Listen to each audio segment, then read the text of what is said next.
وہ بہت ہی بدتمیزی سے کہتا کمرے سے نکل گیا، جبکہ وہ حیران پریشان کھڑی اس کے اتنے غصے میں آ جانے کا سبب سوچ رہی تھی۔ روم میں آنے سے پہلے تو اس کے لہجے میں غصے کا شائبہ تک نہ تھا، پھر اچانک ایسا کیا ہوا؟ اب تو اسے غدنوی کے رویے سے چڑ ہونے لگی تھی۔ وہ مسلسل اس کی عزت نفس پہ پچوکے لگا رہا تھا۔ اب وہ سوچ رہی تھی کہ ایک بار گاؤں چلی جائے تو واپس نہیں آئے گی۔ وہ وہیں بیڈ پہ بیٹھ گئی۔ تھوڑی دیر بعد شمائلہ بیگم سے لینے آ گئی تھی۔ کمرے سے لان تک کے راستے میں انہوں نے اسے بتایا کہ تمام مہمان بڑی شدت سے اس کے منتظر ہیں۔ جب وہ لان کی انٹرنس پہ پہنچی جسے پھولوں سے سجایا گیا تھا، وہ سبھی اس کی طرف دوڑائیں۔ تم لوگ بابی کو لے کر آؤ۔ وہ ان کے حوالے کر کے خود عقیلہ بیگم کی طرف بڑھ گئی۔ وہ سبھی اس کے اعتراف ہو گئی۔ ایمان ان کی سنگت میں اسٹیج کی جانب قدم بڑھائے۔ سبھی مہمانوں کی ستائش بھری نظریں اس پر ٹکی ہوئی تھی۔ وہ دونوں اسٹیج پر آئے تو سب نے باری باری آ کر ان کے ساتھ تصویریں بنائیں۔ ولیمے سے فارغ ہونے کے بعد وہ لوگ گھر پہنچے۔ اس نے آتے ہی دادا جان سے اپنے گاؤں جانے کی بات کی اور غزنوی اس کی بات پر چونک سا گیا۔ غزنوی بیٹا، آپ ایمان بیٹی کو ان کے گاؤں چھوڑ آئیے گا۔ داجی نے کہا، سوری داجی، مجھے بزنس کے سلسلے میں اسلام آباد جانا ہے تو میرے پاس اتنا ٹائم نہیں ہے۔ فی الحال 2 ہفتوں کے بعد جب فارغ ہونا تب لے جاؤں گا، وہ اطمینان سے بولا۔ اس کے بعد پھر وہ چپ چاپ وہاں سے چلی گئی۔ یہ کیا طریقہ ہے غزنوی؟ اگر اس کا دن چاہ رہا ہے تو جانے دو نا، اور چھوڑ کر آنا ہے لازمی تم نے۔ داجی کے حکم پر وہ جنجلا سا گیا تھا۔ وہ غصے سے اٹھ کر کمرے میں آیا۔ اگر تمہیں جانا ہی تھا تو مجھ سے نہیں کہہ سکتی تھی، جا کے داجی سے پوچھنا ضروری تھا، اور تمہیں ان کی نہیں میری اجازت درکار ہے۔ تم میری اجازت کے ساتھ جاؤ گی اور میں نہیں چاہتا کہ تم جاؤ تو نہیں جاؤ۔ وہ تڑک کر بولا، کیوں؟ آپ کیوں نہیں چاہتے؟ اس نے اپنی سہرانہ آنکھوں سے اسے دیکھتے ہوئے پوچھا۔ کیونکہ میں نہیں چاہتا تو بس نہیں چاہتا، وہ اطمینان سے بولتا پلٹنے لگا۔ مگر میرا دل چاہ رہا ہے ان سے ملنے کو، وہ میری ماں باپ ہے، وہ آہستہ سے بولی۔ وہ ماں باپ جنہوں نے اپنے قرض کے بدلے تمہیں 4 گنا زیادہ عمر کے بندے سے بیاہنے کا سوچا تھا، وہ طنزیہ انداز میں بولا۔ وہ ان کی مجبوری تھی اور آپ ان کے بارے میں اس طرح بات نہیں کر سکتے، وہ غصے میں بولی۔ اب تم مجھ سے اس طرح بات کرو گی؟ وہ اسے معنی خیز انداز میں دیکھتے ہوئے بولا تو وہ کچلنے لگی۔ ٹھیک ہے، کل صبح تیار رہنا، ڈرائیور کے ساتھ بھیج دوں گا اور پھر میں خود لینے آؤں گا۔ گاؤں آئے آج سے 4تھا دن تھا۔ اس دن کے بعد وہ دوبارہ اپنے گھر نہیں گئی تھی، لیکن اگلے دن رشید خان سے ملنے حویلی آیا تھا۔ پھر اسی رات ایمان کے بہت اصرار پر وہ رات وہیں حویلی میں رہا۔ وہ تو اگلے دن بھی اسے روکنا چاہتی تھی، مگر رشید خان کام کا بہانہ کر کے چلا گیا تھا۔ کرنے کو کچھ خاص کام نہیں تھے، بس کچن میں شفیقہ کی تھوڑی مدد کر دی تھی۔ حالانکہ ایک بندے کا کام ہی کتنا ہونا تھا، پھر بھی شفیقہ کے لاکھ منع کرنے کے باوجود وہ اس کے ساتھ حویلی کے دیگر کاموں میں بھی لگی رہتی۔ شفیقہ وہاں اکلوتی ملازمہ نہیں تھی، دوسری 2 ملازمائیں چھٹی پر تھی۔ تم رہنے دو، چائے میں خود بنا لوں گی۔ شفیقہ نے اسے کچن میں آتا دیکھ کر اس کے لیے چائے بنانے لگی تھی کہ اس نے منع کر دیا۔ بی بی، میں بنا دیتی ہوں۔ شفیقہ نے ساس پین میں نل سے پانی لیتے ہوئے اس کو طرف دیکھا۔ تم باقی کام دیکھ لو، لاؤ۔ ایمان نے اس کے ہاتھ سے ساس پین لے لیا۔ جی ٹھیک ہے۔ شفیقہ کچن سے نکل گئی۔ اس نے اپنے لیے چائے بنائی اور کپ لیے حویلی کی کسی جانب بنے لان میں آ گئی۔ شام کا وقت قریب تھا۔ ہلکی ہلکی ہوا نے موسم کو کافی حد تک خوشگوار کر دیا تھا۔ وہ دھیرے دھیرے چلتے پھولوں کی بار کے پاس بنے سنگی بینچ پر آ بیٹھی۔ لان کے دائیں جانب بیرونی دیوار کے ساتھ بڑے بڑے پتھروں کو چھوڑ کر آبشاب کی طرز کا فوارہ بنایا گیا تھا، جس سے پانی ایک تسلسل سے بہہ رہا تھا۔ پانی بہنے کی آواز نے خاموشی میں ایک ہلکا سا شور پیدا کر رکھا تھا۔ یہاں کا سکون اسے اپنے اندر تک اترتا محسوس ہوا۔ جو بے قراری اور بے چینی وہ اپنے ساتھ لائی تھی، اب اس کی جگہ سکون نے لے لی تھی۔ چائے ختم ہوئی تو کپ وہیں بینچ پر رکھتی وہ فوارے کے پاس آ گئی اور وہیں بیٹھ گئی۔ اب اس کا ہاتھ پانی میں دائیں سے بائیں لہریں بنا رہا تھا۔ کیا ہو رہا ہے؟ ایک مانوسی آواز اس کے کانوں سے ٹکرائی تھی۔ وہ فوراً پلٹی اور سامنے والے کو دیکھ کر وہیں ساکت رہ گئی۔ غزنوی سنجیدہ تاثرات لیے اسے دیکھ رہا تھا۔ آپ کب آئے؟ وہ اٹھ کھڑی ہوئی۔ ابھی کچھ دیر پہلے۔ تم ٹھیک ہو؟ وہ پین کی جیبوں میں ہاتھ ڈالے اسے بغور دیکھتے ہوئے بولا۔ سبز رنگ کے پرنٹڈ سوٹ میں وہ ہمیشہ کی طرح اسے منفرد لگے۔ میں ٹھیک ہوں، وہ نظریں جھکا گئی۔ غزنوی کی نظروں نے لڑنا اس کے بس میں نہیں تھا۔ چلے، غزنوی نے اسے خات آنے کا کہتے ہوئے قدم بڑھائے۔ تیاری کر لو، جلدی سے ہم لوگ نکل رہے ہیں۔ ہاں، وہ شاہ گل کا بھی پیغام آیا تھا۔ وہ چاہ رہی تھی ہم لوگ ادھر ہی جائیں، تو ادھر ہی جائیں گے نا؟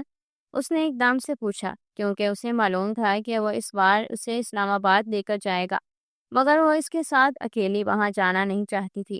میری بات ہو گئی ہے اور میں نے انہیں منع کر دیا ہے، کیونکہ ابھی میں نے اسلام آباد میں اپنا کام ختم نہیں کیا۔ جیسے ہی کام ختم ہوگا پھر چلیں گے، وہ بولتا اور رک کر اس کی جانب مڑا۔ لیکن وہ رکی۔ تم کیا؟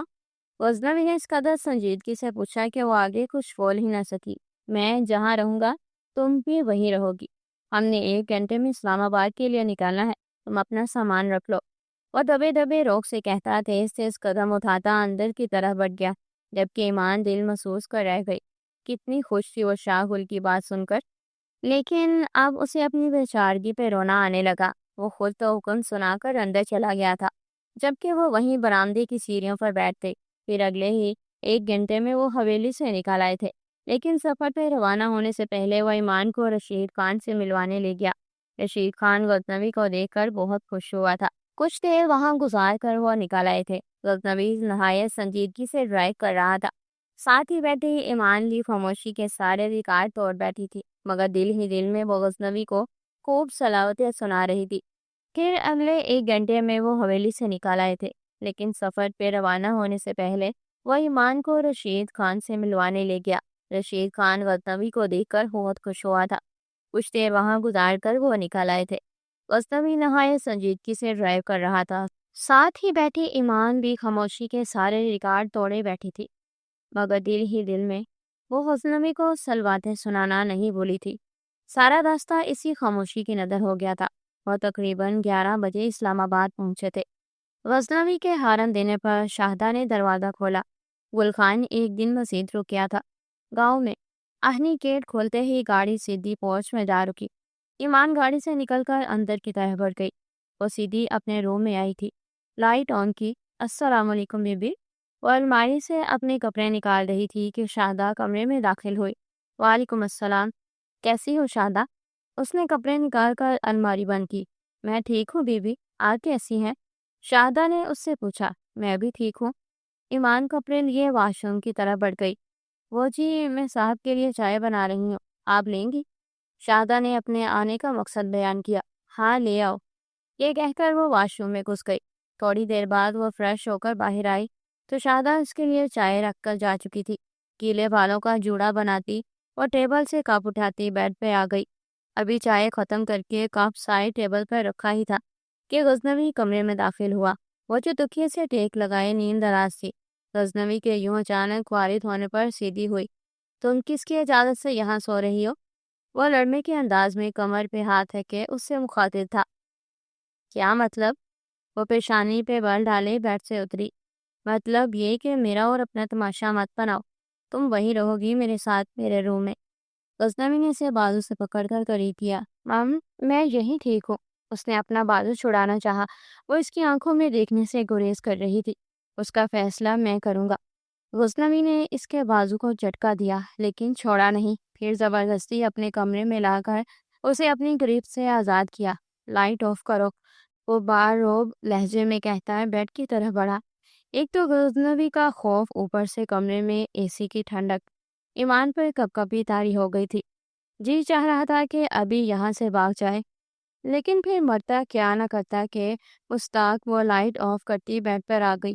کچھ دیر تو یوں ہی لیٹی اے سی کی ٹھنڈک برداشت کرتی رہی، مگر پھر ہاتھ بڑھا کر کمبل سر تک تان کر رخ پھیر گئی۔ اگلے دن صبح کو اٹھی اور معمول کے مطابق اپنے کام میں مصروف ہو چکی تھی، مگر سارا دن پھر وہ بولائی سے پھرتی رہی، اور ظاہری بات ہے اس نے اتنے دن وہاں سب کے بیچ گزارے تھے تو اکیلا رہنا بہت مشکل تھا۔ اور غزنوی ویسے بھی بولتا بہت کم تھا، اور اگر بولتا بھی تھا تو صرف طنز کے تیر ہی برساتا تھا۔ وہ شام کو گھر آیا تو لاؤنج میں صوفے پر بیٹھی بیٹھی سو رہی تھی۔ وہ بے اختیار چلتا ہوا اس کے قریب آیا اور اس کے لبوں کو چھوتی ہوئی لٹ کو جھک کر اپنے ہاتھ سے پیچھے کرنے لگا تو وہ ہڑبڑا کر اٹھ بیٹھی۔ اٹھ کے میرے کپڑے نکال دو، وہ پیچھے ہوتے ہوئے بولا، تو وہ جلدی سے وہاں سے تقریباً بھاگتی ہوئی کمرے میں گئی تھی۔ اس کے انداز پر غزنوی کے لبوں پر مسکراہٹ تیرنے لگی۔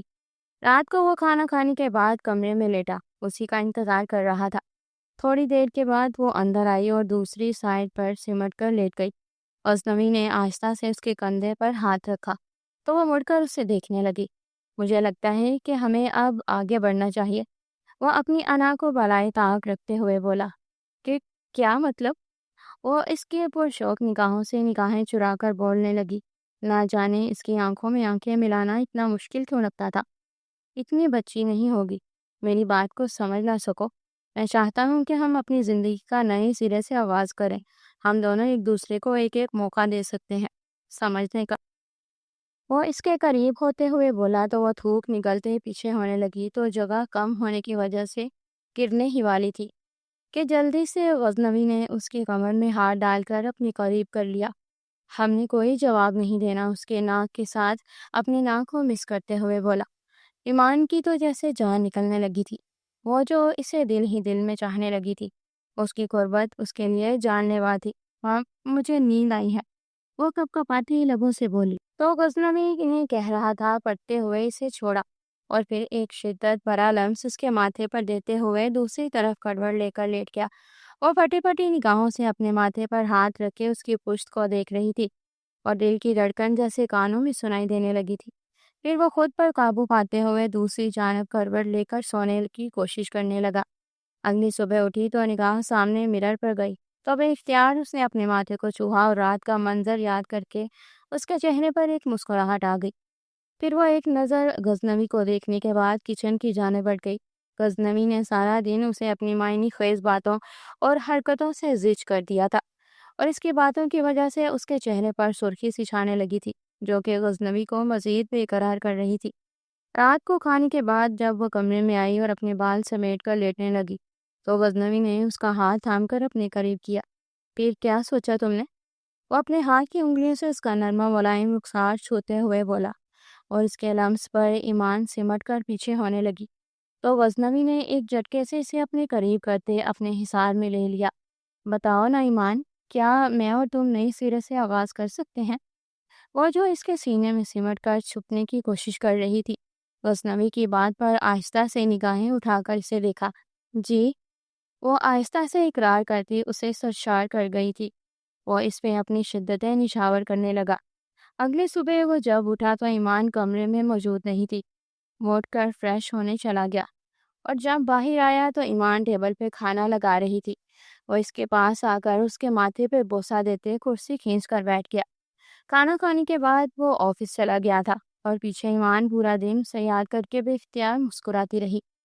اگلے آنے والے دنوں میں غزنوی نے اس کا بہت زیادہ خیال رکھا تھا۔ وہ اسے ہر دن گھمانے لے کر جاتا اور آج اسلام آباد میں شام سے موسم بہت سہانا ہوا تھا اور وہ دونوں پیدل اسلام آباد کی گیلی سڑکوں پر چلتے جا رہے تھے۔ آتے جاتے لوگ انہیں رشک اور ستائشی نگاہوں سے دیکھ رہے تھے۔